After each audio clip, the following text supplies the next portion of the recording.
Suspeita de propaganda irregular, exonerados os 2 funcionários da Prefeitura de Florianópolis detidos no Rio Grande do Sul. Além de material de campanha, eles estavam com mais de R$100 mil em dinheiro. Imprudência na estrada. A Polícia Rodoviária Federal intensifica a fiscalização no acesso à BR-282 em Chapecó. Em 2 horas, mais de 500 motoristas foram notificados por excesso de velocidade. Oportunidade de emprego. Na Serra Catarinense, as vagas estão abertas. E nessa corrida para o mercado de trabalho, sai ganhando quem se mantém atualizado. E ainda na ponta da tabela, Joinville vence em casa e reassume a liderança da Série B do Campeonato Brasileiro.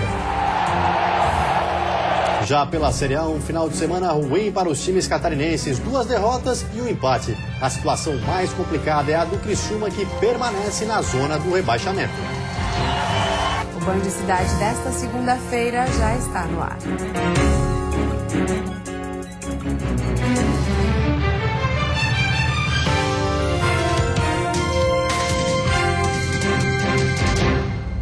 Olá, boa noite. A Polícia Rodoviária Federal intensifica a fiscalização no acesso à BR-282 em Chapecó, na região oeste. Em 2 horas, mais de 500 motoristas foram notificados por excesso de velocidade. Num dos flagrantes, o condutor estava a 150 km por hora.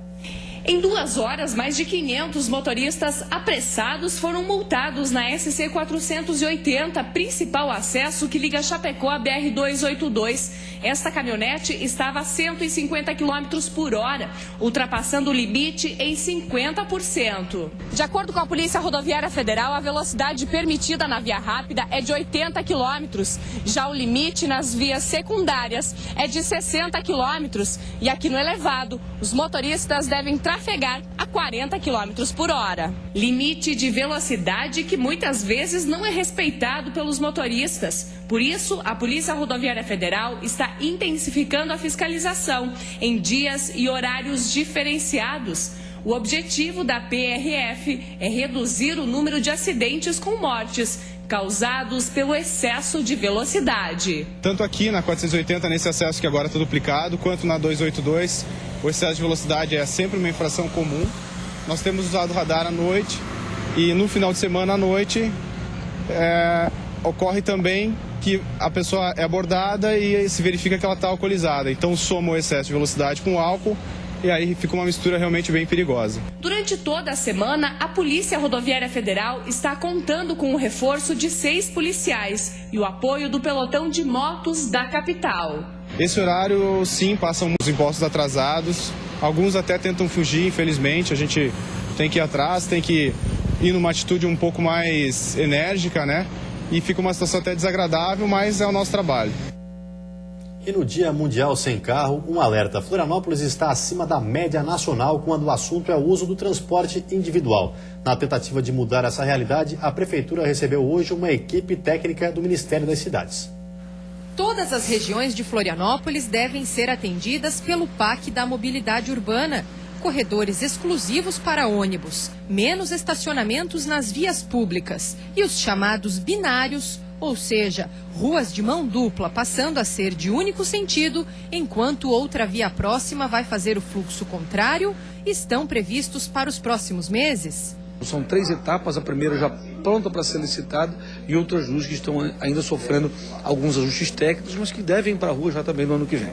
Ao secretário nacional de Transporte e Mobilidade Urbana do Ministério das Cidades, a Prefeitura apresentou as propostas para a capital catarinense. 560 milhões de reais em recursos do governo federal já estão assegurados, além de outros 35 milhões para a pavimentação de rodovias. Depois da assinatura do contrato, início de obra, e aí vai se repassando os recursos.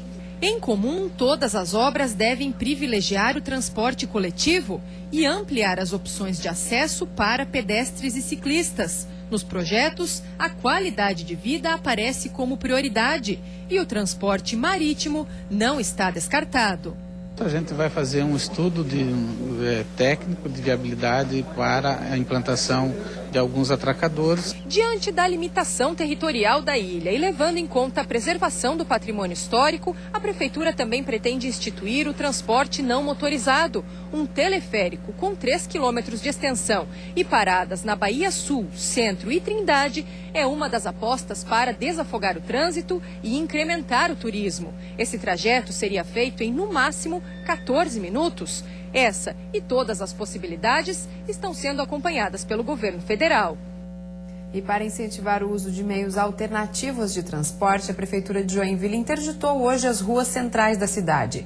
Nada de veículos motorizados. Seu Johnny preferiu pedalar ao invés de acelerar para chegar ao centro da cidade hoje. Mas não é só no Dia Mundial Sem Carro que ele usa a bicicleta como meio de transporte alternativo. Ela o acompanha há 20 anos. Eu costumo utilizar a minha bicicleta, a minha bike regularmente. Costumo vir ao centro, deixo minha bike no shopping, faço meu trabalho e volto para casa. Sem estar aqui poluindo o ambiente, enfim, contribuindo para esse caos no trânsito, né? Joinville, a cidade mais populosa do estado, tem também uma das maiores frotas. São pelo menos 350 mil carros emplacados no município. Para marcar o Dia Mundial Sem Carro, o fluxo de automóveis amanheceu diferente. 9 ruas que ficam bem no centro de Joinville foram fechadas para o trânsito de carros. Essa aqui é uma delas. Por aqui, o único movimento intenso é o de pedestres e ciclistas. Apresentações artísticas também foram organizadas para chamar ainda mais a atenção em favor dos meios alternativos de transporte. O automóvel é uma presença muito forte na nossa sociedade, mas a dependência que se criou é que a gente está combatendo. Então nós estamos trazendo nesse dia uma provocação. Quando fechamos as ruas aqui do centro, é para fazer essa provocação, para que as pessoas reflitam sobre a utilização do automóvel de forma indiscriminada. As ruas próximas registraram maior movimento de automóveis e até quem não pôde se desfazer do carro por um dia, entendeu e teve que alongar um pouco a mais a caminhada. De carro, isso. E aí para poder chegar teve que deixar o carro mais longe? O carro em outro estacionamento longe da minha empresa, porque devido para respeitar mesmo, né, conscientizar o pessoal assim. E a seguir, ofertas de emprego, mais de 1.000 vagas estão abertas para diversas áreas em Lages. E ainda a revitalização, um dos patrimônios históricos mais antigos da região sul, começa a tomar nova forma.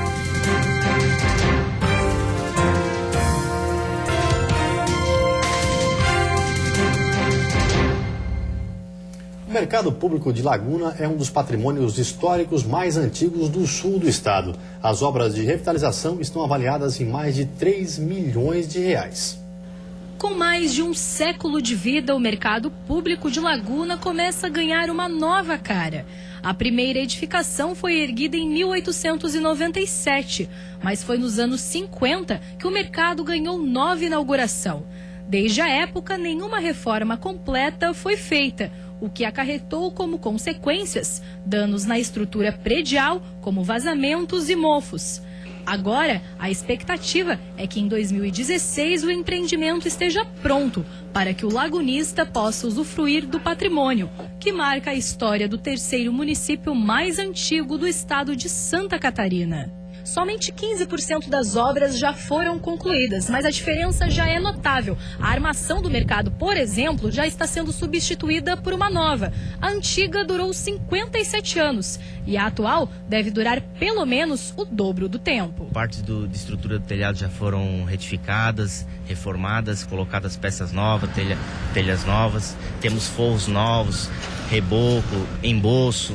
Piso, contrapiso já estão sendo colocados. Além de ponto de comercialização da gastronomia local, o mercado terá uma nova estrutura de restaurantes, decks, mirante e espaço para lazer.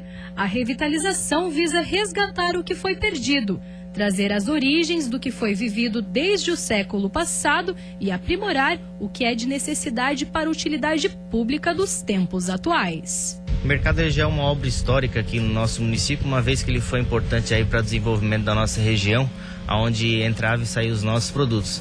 Os recursos são do BNDES. As obras já estão sendo feitas há pelo menos 5 meses. E a intenção é que a entrega do empreendimento ocorra antes do término do prazo contratual. Eu acredito que essa obra vai ser entregue antes do prazo, inclusive, para beneficiar a população, uma vez que é uma obra muito importante. Estamos trabalhando aí fortemente com o BNDES, que aportou os recursos, com o IFAM, com a empresa responsável pelo projeto, para que tudo saia conforme o cronograma de obra. Geração de emprego e renda. Em Lages são mais de 1.000 vagas abertas em setores como comércio e serviço. O Banco de Emprego está em busca de pessoas com qualificação em diversas áreas. Gabriela tem só 19 anos e hoje comemora a conquista de um emprego.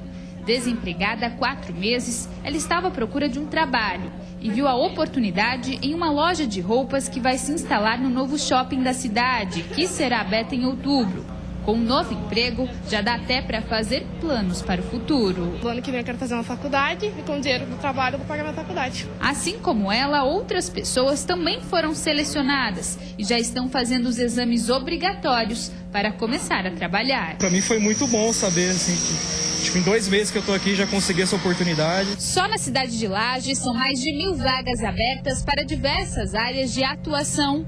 A maioria delas é para trabalhar no novo shopping da cidade, onde 97 empresas estão se instalando no local. As vagas estão disponíveis no balcão do emprego. Entre as oportunidades oferecidas pelo Programa de Recursos Humanos estão os serviços de alimentador de linhas de produção, costureira, cabeleireiro, arquiteto, assistente de loja, técnico em informática e auxiliares de cozinha, produção e contabilidade. Mas para conquistar uma dessas vagas, é preciso que o candidato tenha qualificação, uma das maiores dificuldades das empresas na hora de contratar. Na verdade, nós temos muitas pessoas cadastradas, mas muitas vezes não estão no perfil que as firmas exigem. Até o final do ano, mais de 800 vagas ainda devem abrir na cidade.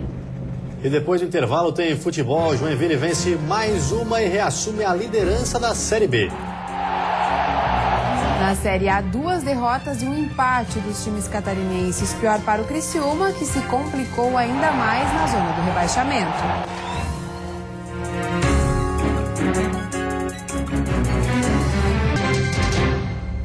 Futebol, rodada nada boa para os times catarinenses que disputam a Série A do Campeonato Brasileiro. Figueirense e Chapecoense perderam fora de casa. O Criciúma empatou diante da torcida e se complicou ainda mais na zona do rebaixamento. Muitas chances desperdiçadas pelos 2 times no Heriberto Ilse. E foi o Botafogo quem marcou primeiro de pênalti. Pênalti também para o Criciúma. Paulo Baier cobrou e empatou o jogo. Ele ainda fez mais um, mas o Bandeirinha marcou impedimento. Batalha, mas isso faz parte. Agora a gente tem que trabalhar e levantar a cabeça para ver se a gente consegue reverter isso. Não podíamos ser empatados. O Tigre é o vice-lanterna da competição com 23 pontos e agora tem 2 jogos fora de casa, contra o Internacional e a Chapecoense. E o Verdão do Oeste, jogando em Porto Alegre, foi derrotado por 1-0. O gol foi marcado por Dudu aos 7 minutos do primeiro tempo. A Chape está na 15ª colocação com 24 pontos. Na Vila Belmiro, o Figueirense abusou das chances perdidas e pagou caro por isso. O time da Baixada Santista fez o primeiro com uma cabeçada certeira de Leandro Damião. O alvinegro catarinense empatou nesta cobrança de pênalti de Giovanni Augusto. Robinho pegou de primeira e aumentou para o Peixe. Lucas Lima fez o terceiro e decretou a vitória do Santos. 3-1. O Figueirense ficou na 13ª colocação com 26 pontos. Mas a dupla catarinense da Série B continua fazendo bonito no Campeonato Brasileiro. O Avaí empatou fora de casa e ficou em 2º lugar na tabela. A liderança mudou de dono. Agora é do Joinville novamente. Na Arena Joinville, Anselmo abriu o placar depois de uma sobra da defesa. 1-0 Jack. Jael tocou para Edson Ratinho, que dominou e chutou cruzado. 2-0.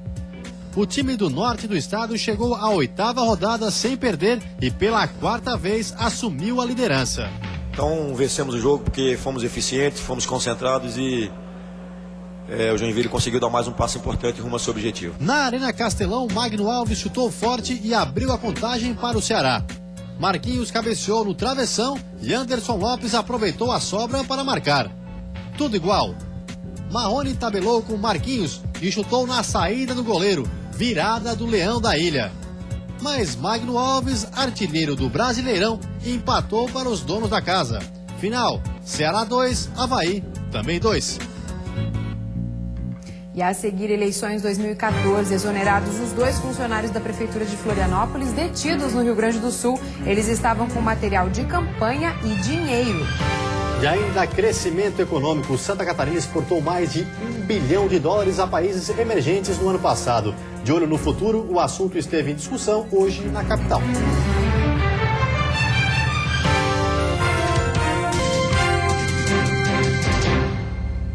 Ao lado da Rússia, Índia, China e África do Sul, o Brasil compõe o grupo de economias emergentes. Os chamados BRICS estão buscando alternativas de crescimento para combater possíveis crises mundiais. O tema foi discutido hoje à tarde em Florianópolis. Em 2013, as exportações de Santa Catarina para os países que compõem os BRICS chegaram a $1,2 bilhão, ou 14% das exportações do estado. O número cresceu 78% nos últimos 5 anos, especialmente pela alta nas vendas para a China, que nesse período saltaram 280%. Apesar do bom resultado, o saldo da balança comercial ainda é negativo, porque Santa Catarina importa do grupo pelo menos 3 vezes mais. A internacionalização da indústria catarinense foi tema de debate hoje na Fiesc.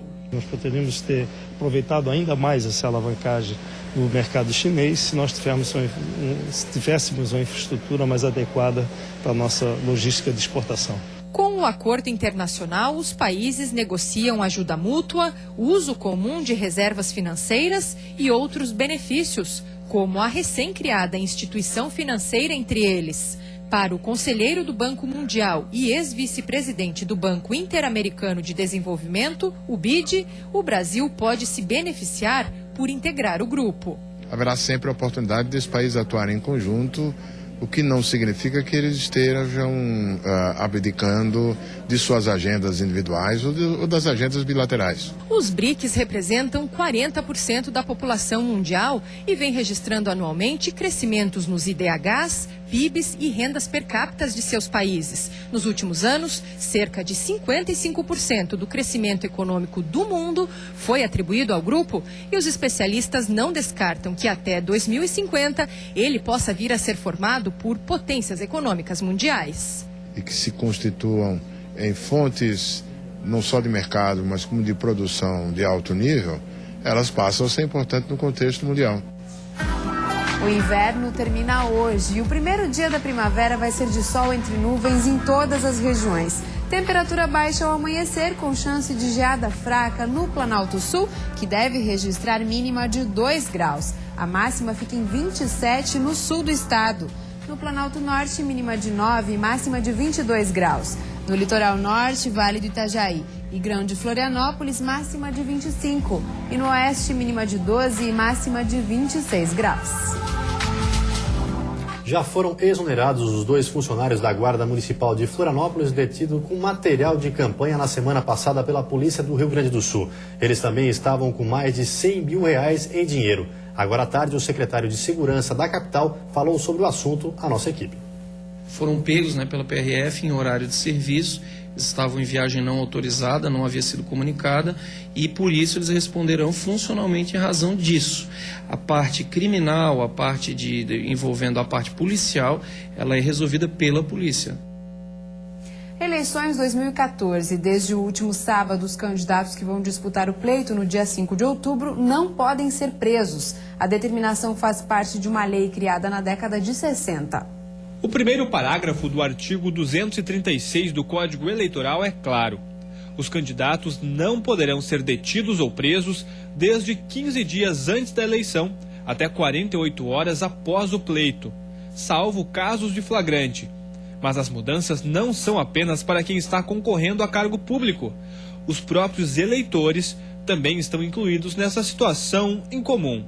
No caso dos eleitores, a lei estabelece o prazo de 5 dias antes da eleição. Então, a partir do dia 30 de setembro, nenhum eleitor pode ser preso, salvo no caso de flagrante delito, sentença condenatória transitada em julgado por crime inafiançável ou no caso de desrespeito a salvo-conduto. No segundo turno, a situação permanece a mesma para os candidatos a governo do estado e à presidência.